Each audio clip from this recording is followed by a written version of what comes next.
లక్షలు మారిపోయినారు కదా, మరి అన్నప్పుడు మాట అంటున్నప్పుడే ఉండాలి అని చేయలేదు. చేయకపోతే ఈ జనం పట్టుకోలేక పడలేక అని ఉంది. చేస్తేనేమో చెయ్యి, లేకపోతే నువ్వు 2 అన్నావు, 2 చెయ్యి. 2 2.5 3 చెయ్యకు, 5 చెయ్యకు.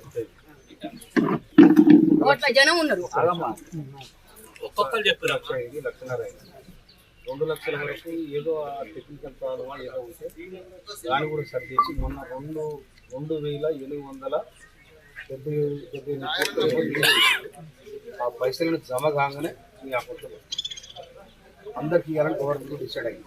ఎందుకంటే ఒకసారి ఇచ్చేస్తే మళ్ళీ అడగడు కదా, అందుకోసం ప్రభుత్వం ఎన్ని ఇంకో మాట చెప్తాయి. పోయిన సంవత్సరం ఉన్న సర్కారు 3 లక్షలు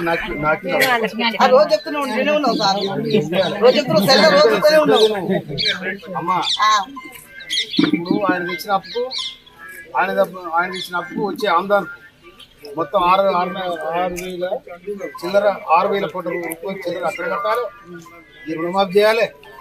అందుకోసం చిన్న చిన్న ఇప్పుడే సంసారం చక్కబడుతుంది. 1 ఏడాది అయింది, మీరు కూడా ఓపిక పట్టుకోవాలి. కావాలంటే మేము ఓపిక పడుతూనే ఉన్నాం, ఇంకేం